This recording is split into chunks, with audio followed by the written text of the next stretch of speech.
So we're back with another episode of the Browns franchise mode, and this episode's kind of messed up though. I went to go and edit all the preseason, but it turns out the preseason was all corrupt, and it was just a mess. Like, you can't hear a single thing. The audio is messed up as usual. But now in this, I'm just gonna do like kind of a quick through look at the preseason this year. It was a decent preseason though. Some things actually happened that were pretty big for this season upcoming. So the first things first, we went and signed Mark Ingram, 79 overall, 29 years old, at the free agency. He's a pretty good backup, so he signed him for $2.78 million, and he signed a one-year deal. So next up was roster adjustments. We had to go change, get rid of some players that we don't need. One man we didn't need was Nick Foles. He did absolutely nothing for a team, plus we're paying him like over $1 million plus.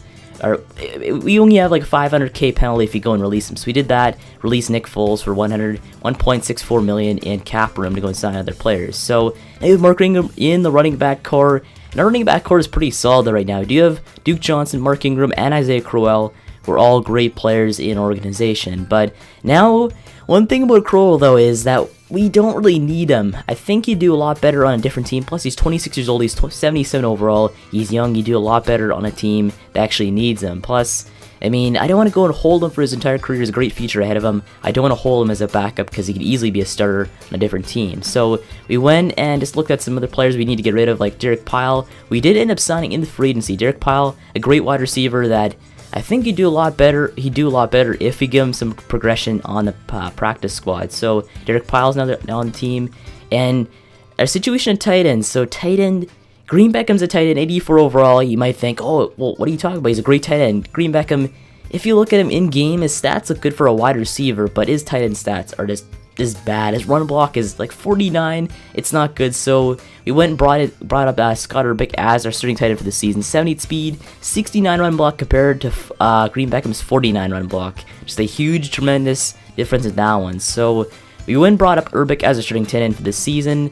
And the rest of this, we have like Josh Klein, we have at center. We have Robert Newton, who's at middle linebacker. Newton, he'd do a lot better at a different position as a backup. So Newton, we went inside his upgrade player, or as an edit player, and changed him to a left outside linebacker to go and put in the left outside linebacker position. And he jumped up to a 79 overall compared to a 75. So he's a lot better at left outside compared to middle linebackers. So now we finally have a backup at left.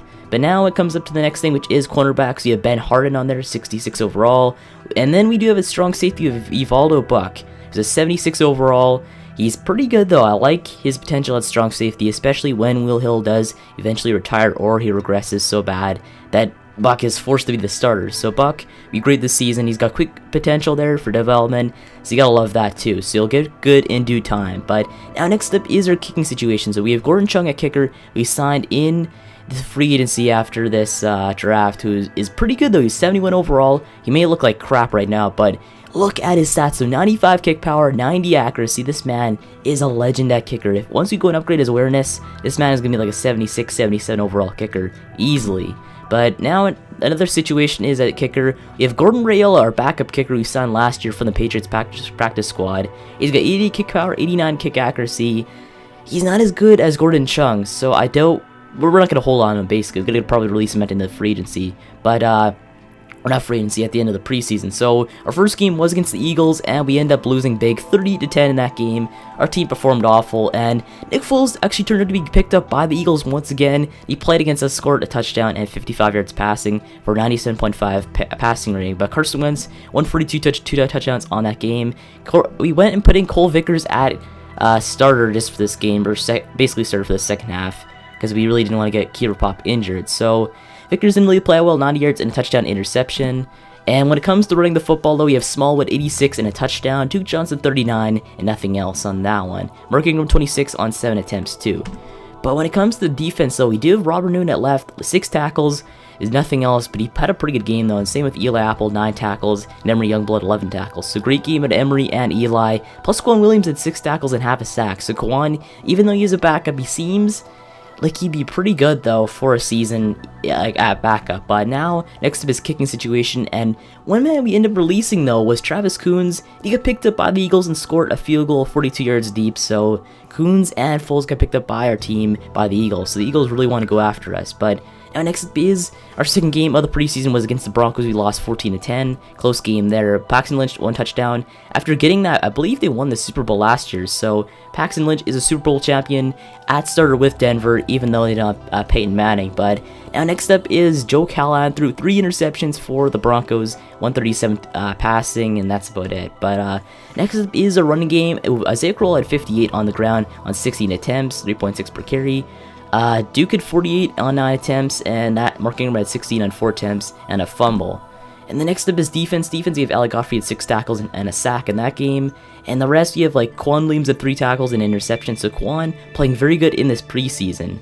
And Emory Youngblood at 8 tackles too, so that's pretty good. But next up is Eval Obok with 2 tackles and interceptions. His first interception in the NFL, I guess. Like it doesn't really count too much because it's preseason, but still the unofficial first interception was in the preseason against the Broncos in the week 2. So Buck is the first interception in the NFL, whereas we had Buckner, we got a interception there, and Quan Williams.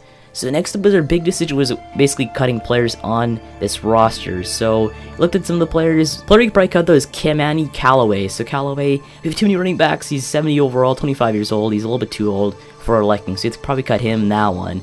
But another thing that happened though in the free agency, obviously our backup fullback Cedric Ferris got signed by the Saints, so everybody's getting signed everywhere, so that's pretty crazy. Plus Philip Dorsett got signed by the Eagles again, so the Eagles signing everybody here, it seems like. They're signing all the top free agents right now. But next game though in the preseason was against the Jaguars, 28-20 final, as we lost another game in the preseason. So that game wasn't the greatest. The Cole Vickers 101, a touchdown interception, 79.7. Passing rating was Kessler 133 and 2 sacks in that game. So, and we also had Blake Bortles at 2 touchdowns, 1 interception, 210 passing on that one. But when it comes to the player receiving stats, we do have Derek Powell 57 on 5 receptions. We have Corey Coleman at 48. And the rest, we have like Green Beckham 41, a touchdown. So Green Beckham is a great overall player. I like to have him on this team, but I don't know if there's room for him too much. But when you check out the rest of the stuff, like when it comes to cutting players for this week, we get to cut 10 players, but we moved the practice squads. We moved quite a bit of players to the practice squad, like Gordon Raiola, that backup kicker, like Cole Lester, and a few other players that we had on there. Like even Derek Powell too, we went and sent him to the practice squads. Odom we went and kept up on the roster because Odom's a pretty sought after player at the 96 speed. And but I believe we went and sent down Ben Harden too, just based on he's got that nice speed at 94. And the rest of the things we like, Lawrence Ivy looks pretty good though. We moved him to the practice squad. Richie Gallen, I believe he moved there too. And the rest of the players that we have, Kilo Williams, we released him because we really didn't need him at all. And Isaiah Crowell, though, one thing we probably have to do though, because since we have to cut players anyway, Crowell just doesn't seem to work on this team. We need to go and bring him to the team that could actually utilize him at starter. So Crowell, we went and sent him to the Green Bay Packers because Eddie Lacy is just trash right now. He can't do anything. I believe he's like a 76 overall. His career's going down the toilet right now. So they need a brand new running back, a brand new face in their organization. So he brought in Crowell to the Packers for a 4th round pick and a 5th round pick, along with a 6 we traded to them too. So a 6 Crowell for 4th and 5th, not too bad I guess. We couldn't get a 2nd round pick, we couldn't get a 1st, so we just had to go and settle for a 4th and a 5th because not too many teams actually wanted Crowell for the most part. So that's actually pretty sad to see that. But next up on the chopping block was Dorial Green Beckham.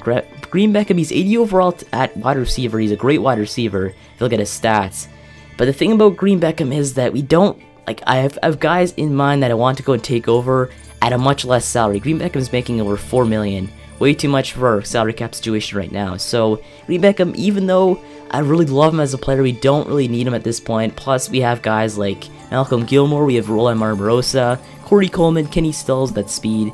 So we really don't need Green Beckham, and we'll probably trade him to a different team, which was the Atlanta Falcons, who actually went and took him almost straight up for a 1st round pick, 30th overall. So Green Beckham, getting a 1st round pick out of him is the best possible scenario, just based on we went and traded, I think, like a 2nd round pick for him back in the day. So Green Beckham, a guy I really want to get a huge pull for him. So we end up actually trading Green Beckham and a 6th and a 5th, basically draft picks that don't really add that much value to us, for a 1st round pick next year. So I'm liking that we actually got a first round pick out of Green Beckham. Now he's going to be a starter on the Falcons, so I like that too. But next up on the chopping block was one more player, so we ended up actually cutting Latevin Bacon. Even though I like his name, there's not enough room for him on the roster. So now next up was our injury report for this preseason. We do have Josh Evans out 5 weeks with a dislocated elbow, so that's pretty big for our backups. Which means though Evaldo Buck does get to start being a backup position on the team come week 1, so that's pretty cool to see that. But now next up was our team goals for the season. We were going to obviously set it to 10 wins.